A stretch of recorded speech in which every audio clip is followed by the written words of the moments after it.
நமஸ்காரம். மகாபாரதத்தில் சாந்தி பருவத்தில் மோட்ச தர்மத்தை சேவித்துக் கொண்டிருக்கின்றோம். இன்று நாம் சேவிக்கும் இந்த அத்தியாயத்தில் வியாசர் ஆத்மாவை அறியும் வகையை சுகருக்கு சொல்லியதுதான் சேவிக்கின்றோம். மனம், இந்திரியம் முதலான மாயா விகாரங்களால் ஜீவன் சம்சாரியாக செய்யப்பட்டிருக்கின்றான். அவைகள் இவனை அறிவதில்லை, இவனும் அவைகளை அறிவான். அந்த ஜீவன் இந்த லோகத்தில் மனம் முதலான 6 இந்திரியங்களாலும் வசப்பட்டவைகளும் பலமுள்ளவைகளுமாய் இருக்கிற நல்ல குதிரைகளாலே சாரதி போல இந்த எல்லா காரியத்தையும் செய்கின்றான். இந்திரியங்களை காட்டிலும் விஷயங்கள் மேலானவைகள், விஷயங்களை காட்டிலும் மனம் மேலானது, மனத்தை காட்டிலும் புத்தி மேலானது, புத்தியை காட்டிலும் ஆத்மா மேலானது, அதை காட்டிலும் மூல பிரகிருதி மேலானது, அதை காட்டிலும் பரமாத்மா மேலானவன். பரமாத்மாவுக்கு மேற்பட்டது வேறு எதுவும் இல்லை. அவன்தான் எல்லை, அவன்தான் மோக்ஷஸ்வரூபர். இவ்வாறு ஆத்மா எல்லா பிராணிகளிடத்திலும் மறைந்திருக்கிறபடியால் பிரகாசிப்பதில்லை. ஆனால் சூக்ஷ்ம தரிசிகளான ஞானிகளால் மேலானதும் சூக்ஷ்மமுமான புத்தியினால் பார்க்கப்படுகின்றான். மனம் முதலான 6 இந்திரியங்களையும் விஷயங்களையும் தாரண சக்தியினால் அந்தராத்மாவில் லயிக்க செய்து வெகுவான சிந்தனையை செய்யாமல் வித்தையினால் பழக்கப்பட்ட மனத்தை தியானத்தால் ஒடுக்கி சாந்தமான மனமுடையவனாகி ஆத்மாவை தவிர வேறு ஈஸ்வரனாய் இருக்கின்றவன் அதனால் மோட்சம் அடைவான். எல்லா இந்திரியங்களுக்கும் சமமான மனத்தையும் சஞ்சலமான நினைவுமுடைய அந்த மனிதனோ வென்றால் காமத்தில் ஆத்மாவை கொடுத்ததினால் மிருத்யுவை அடைகின்றான். எல்லா சங்கல்பங்களையும் தள்ளிவிட்டு புத்தியில் பிரவேசிக்க செய்ய வேண்டும்.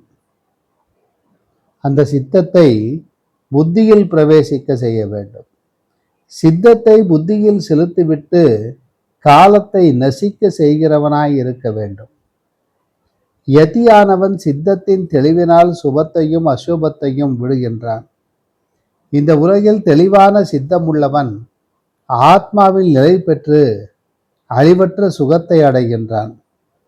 சித்தத்தின் தெளிவினுடைய லட்சணமோ வென்றால் திருப்தி உள்ளவன் எப்படி சுகமாக நித்திரை செய்வானோ, காற்றில்லாத இடத்தில் தூண்டப்பட்ட தீபம் எவ்வாறு அசையாதோ அப்படி முன்னிரவிலும் பின்னிரவிலும் மனத்தை ஆத்மாவில் சேர்ப்பித்து கொண்டு லேசான ஆகாரமுள்ளவனும் மிகவும் சுத்தமான மனமுள்ளவனுமாகி தன்னிடத்தில் தன்னை பார்க்கிறான் என்பதுவே.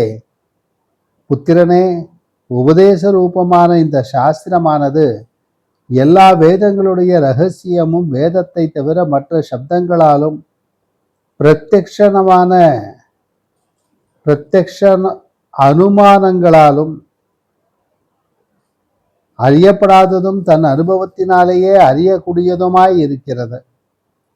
திரவியம் போன்ற எந்த வஸ்துவானது தர்மத்தை பற்றின எல்லா சரித்திரங்களிலும் விசித்திரமான கதைகளிலும் காணப்படுகிறதோ அந்த அமிர்தமானது அநேக ரிக்குகளை கடைந்து எடுக்கப்பட்டது. புத்திரனே, தயிரிலிருந்து வெண்ணெய் எடுக்கப்படுவது போலவும் கட்டையிலிருந்து அக்னி எடுக்கப்படுவது போலவும் வித்வான்களுடைய ஞானமானது பிரமாணத்திலிருந்து எடுக்கப்பட்டது. உத்தம அதிகாரிக்கு உபதேசிக்கப்பட்ட இந்த சாஸ்திரமானது சனாதனர்களுக்கு சொல்லக்கூடியது. அப்படிப்பட்ட இந்த சாஸ்திரமானது சமம், தவம், தமம், வேத அத்தியனம், குருவை அனுசரித்தல் இவைகள் இல்லாதவனும் அசூயையும் ஒழுங்கின்மை உள்ளவனும் சொன்னதை செய்யாதவனும் தர்க்க சாஸ்திரத்தால் கெடுக்கப்பட்டவனும் கோள் சொல்லுகிறவனுமாய் இருக்கிறவனுக்கு சொல்லத்தக்கதில்லை. எல்லாரையும் புகழ்கிறவனும் எவராலும் புகழப்படுகிறவனும் சாந்தனும் தவமும் உள்ள பிரியனுமாய் இருக்கிற புத்திரனுக்கும் தன்னை அனுசரித்த சிஷ்யனுக்கும் இது சொல்லத்தக்கது. இந்த ரகசியமானது தர்மமானது மற்றவனுக்கு ஒரு விதத்தாலும் சொல்லத்தக்கது இல்லை.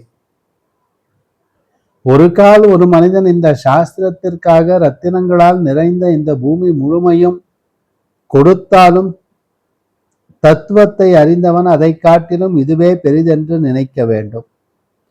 ஆகையால் மகரிஷிகளால் சேவிக்கப்பட்ட அந்த சாஸ்திரமானது வேதாந்தங்களில் சொல்லப்பட்டிருக்கிறது. மிகவும் இரகசியமான விஷயத்தை உடையதும் அந்த ஆத்மாவை பற்றியதுமான சாஸ்திரமானது சாதாரண மனிதர்களுக்கு எட்டாததாய் இருக்கிறது. இனி எதை என்னை நீ கேட்கிறாயோ அதை உனக்கு நான் நன்கு சொல்வேன். இதன் மேல் உன்னுடைய மனத்தில் எது இருக்கிறதோ, எந்த விஷயத்தில் உனக்கு சில இடங்களில் சந்தேகம் இருக்கிறதோ அதை கேட்கலாம். இதோ நான் உன் முன்னே இருக்கின்றேன், உனக்கு நான் மறுபடியும் என்ன சொல்ல வேண்டும் என்று வியாசர் சுகரிடம் கேட்கிறார். இதற்கு சுகர் என்ன கேட்கப் போகிறார் என்பதை நாளை நாம் சந்திக்கும் போது அடுத்த அத்தியாயத்தில் சேவிப்போம். நமஸ்காரம்.